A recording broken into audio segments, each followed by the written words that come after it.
Welcome to the Aquaflow Crypto Lab. Over the past week, XRP is down by 5%, while BTC is up by 10%, Ethereum is up by 8%, BNB is up by 12%, and we have DOT up by 16%. So if you invested in XRP, you may be tired of waiting, and I feel you guys. And this is exactly why I made this video. By the end of the video, you will know exactly where I think we are in the market right now and what needs to happen to have an explosive move. I have a brand new chart to show you and you'll see this is fascinating. So without further ado, let's get started.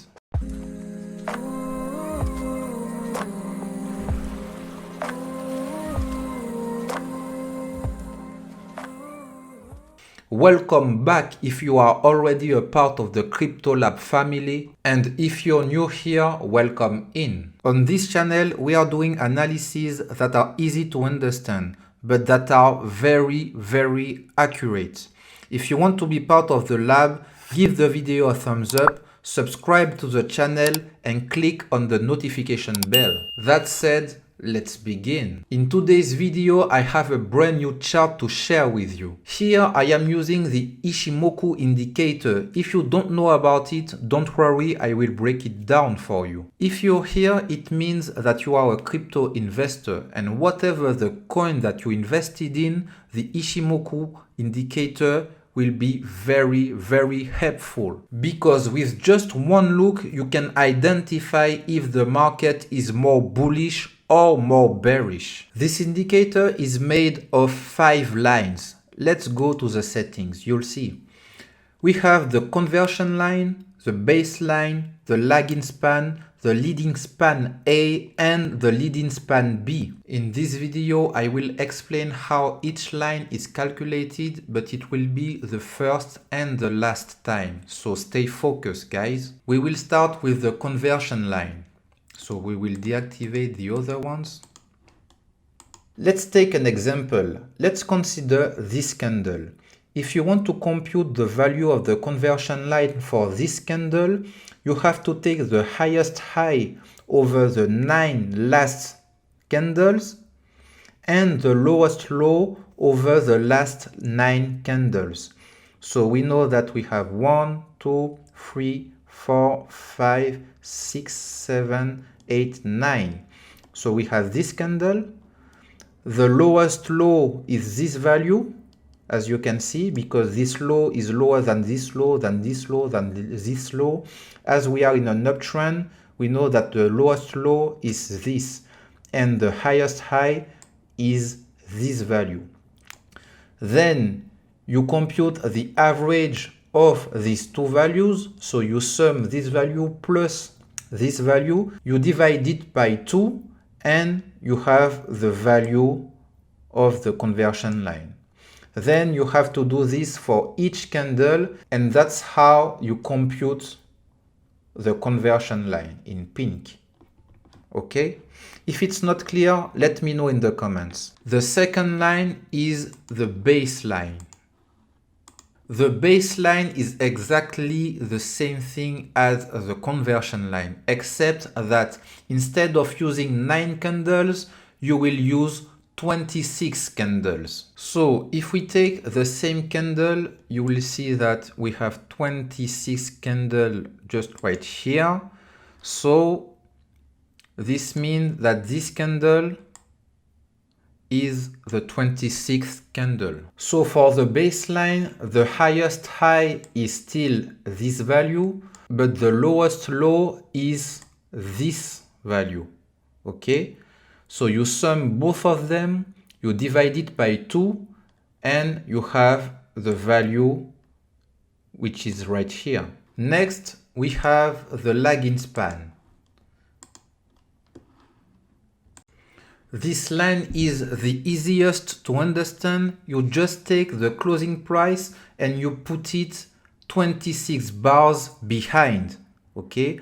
That's why you see that we have exactly the same structure as the price, but shifted to the left 26 bars before. Two lines are left, and they are the most important part of this indicator. Let's start with the leading span A.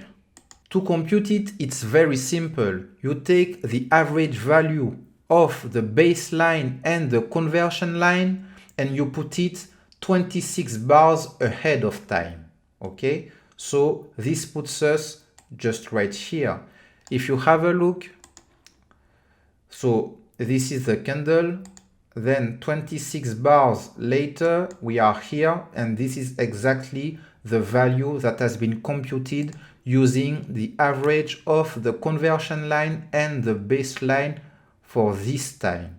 Okay, and this is exactly why you see that this part of the line is ahead of time, because every time you are computing a value for a candle, you have to put it 26 bars later. And now let's see the last line.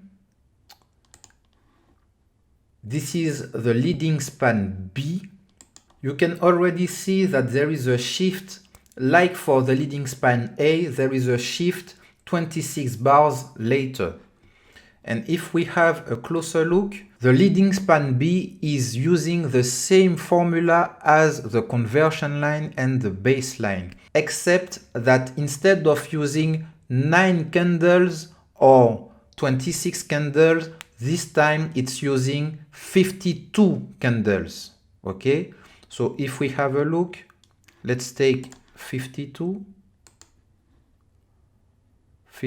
bars. Okay, so this is this candle right here, so let's circle it. This is this candle. Okay, so it's using the lowest price and the highest price.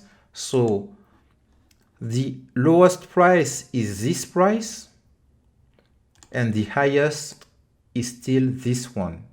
You take the average and you put it 26 bars ahead of time, starting from here, and you will take the value, and this is this value. Okay, and last but not least, the most important part of this indicator is the cloud. Okay, you see here in red and in green, this is what we call the Ichimoku cloud. Let's use a more vibrant color for the green part of the cloud.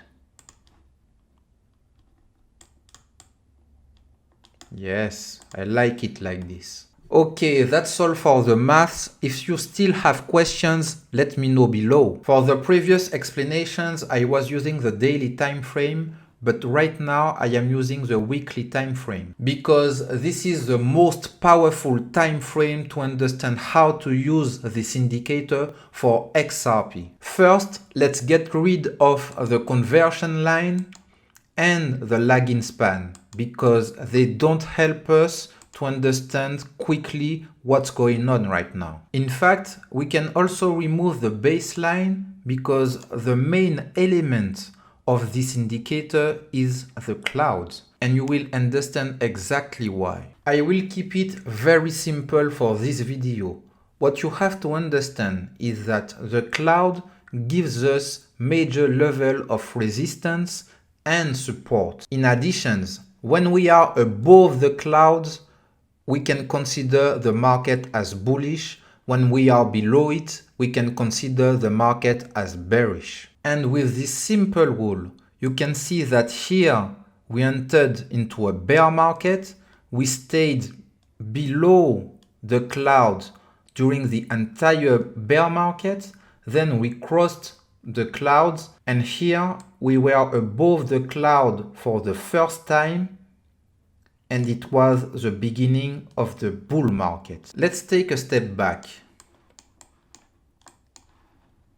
Here you can see that we penetrated the cloud, but we couldn't close above it, so we stayed below it. Okay, and for the very first time we closed above it, but we have a pullback and we couldn't hold the level and we went down. And for the very first time here, we have a close above it and a successful pullback just right here, and we went to the moon. So you can see that the cloud is very good at catching turning points in the market. We used it as pivot point. After crossing the cloud, we went up. We used it as a strong level of resistance, resistance, resistance again, resistance again. Then we penetrated the cloud and we used it as resistance and we went down. Then what happened? Look,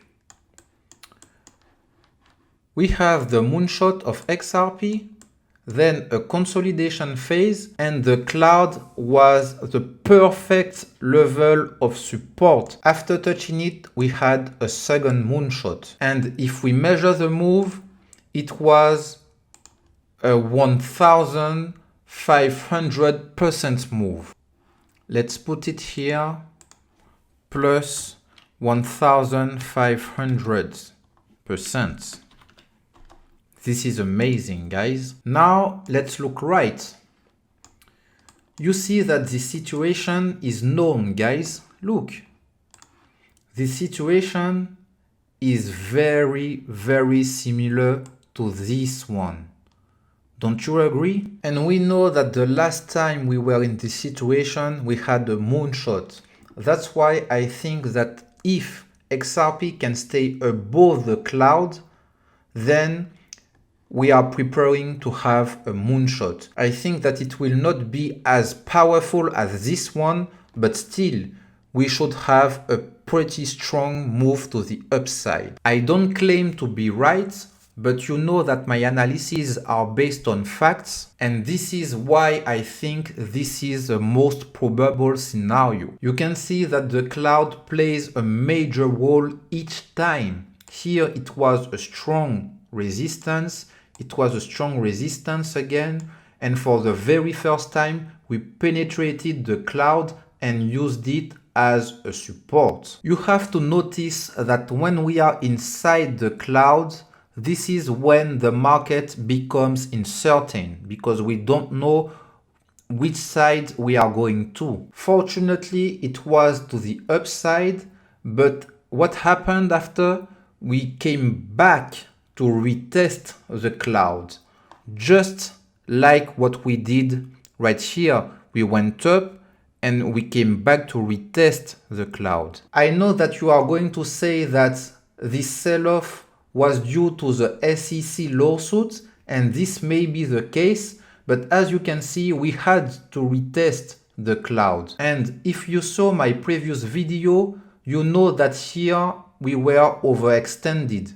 We needed to come back down, okay? If you didn't see my previous video, have a look at it. It is very, very interesting. Then you see that here we almost touched the cloud and we used it as a support, and here we are touching it, and if we have a very, very close look at it, this is very interesting because the bulls are defending the line. You can see how accurate this is because this is a strong level of support to the tick, guys. It's a perfect level.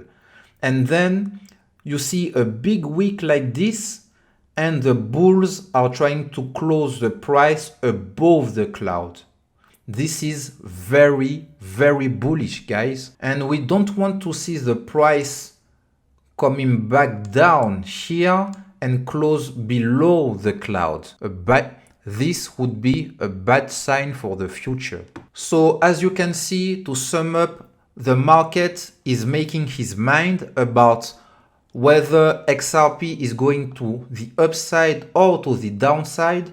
So far, we are very well positioned for a strong move to the upside, and we just have to wait, guys. So here we are, guys. From one side, we have the touch of the cloud and 1,500% move, and here we are waiting for a strong move. Let me know below your prediction for the percentage this time. I have two things left to show you, and for that we have to change the time frame. Let's move to the monthly chart. As you can see on the monthly time frame, the cloud is still on our way, and we used it as a strong resistance just right here. Also, you can notice that the price is not able to stay more than 1 month in the cloud. You see that we pierced the cloud, we got rejected below it. Here we pierced the cloud, we got rejected below it. And right now XRP is still trying to go above the cloud. And we have to wait to see if the next month, it means in November, we are above to close inside the cloud, or even better, above the cloud. If we are able to close a second candle inside the cloud or above the cloud, it will be the very first time XRP is doing this. And I think this will be one of the most bullish signs we'll have for XRP. You know that I'm not here for the hype, I'm here to share my honest opinion. That's why I'm sharing this with you. You saw that on the weekly time frame, we can still be bullish because we are above the cloud and the situation is similar to this one. However, on the monthly time frame, there is still the cloud ahead of us and we are struggling to stay above it. That's why we need to pay attention to this and to see how the price will react with the clouds in the future. We can also have a look at the daily time frame. Usually I don't really like to go this low in the time frames because on the daily time frame there is too much noise, but I think that we can extract some useful information from this chart. First, let's remove the drawings. Then let's take a step back and I will show you my analysis. First, you can see that we are above the cloud, so on the daily, we can consider the market as bullish. But what I want to share with you is a pattern that I identify in this chart. Look, in the past, we were above the cloud, just right here, and we went to the downside, okay? We had a strong move to the upside, then we came to the cloud, we crossed it, we made a low, okay? Here, we had a strong move to the upside, then we went to the cloud, we crossed it, okay? Then look at the left, we have a move up, down, and we went to the cloud again. Then here we went down, we have a move up, okay, and we went to the cloud again. Okay, so this is very similar, guys, and I'm not done yet. We went inside the cloud, we used it as resistance, we went down, and we crossed it to the upside. Here, we went up, we used it as a small resistance, we went down, and then we went up. Okay? But this wasn't the start of a moonshot because look, we went up, we have a double top, and we come down to retest the cloud. Look, here we have one top, a double top, and we went down to the cloud. Then we used it as resistance right here again, and we crossed above it. Okay? Look, we went down below the cloud, just like here. Then we went inside it, and for the very first time, we are above it. You see that here, after going above the cloud, we came back to retest it as a support before going up. So if XRP go down like this to retest the cloud before going up, don't panic, guys. This is normal. But of course, I hope that we will be able to go up without retesting the cloud.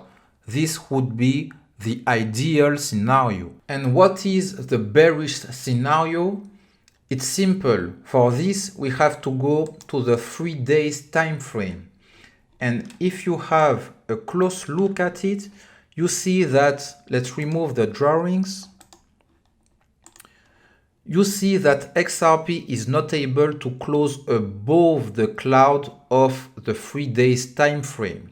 This is a very, very strong resistance.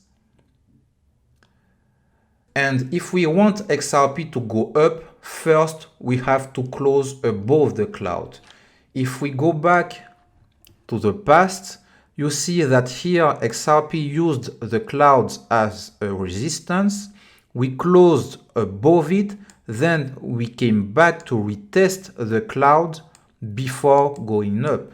Okay, so right now we are using it as a strong resistance. We want to see XRP going like this, tested the clouds, and then take off. Okay, so now you have a clear understanding of what to expect from XRP. If you liked this video, give me a thumbs up. Don't forget to subscribe to the channel and hit that notification bell, guys. That's all for today's video. It's time to leave the Crypto Lab. Thanks for watching. Do not ever be afraid to make new experiments. And if someone tells you you're crazy, just tell them.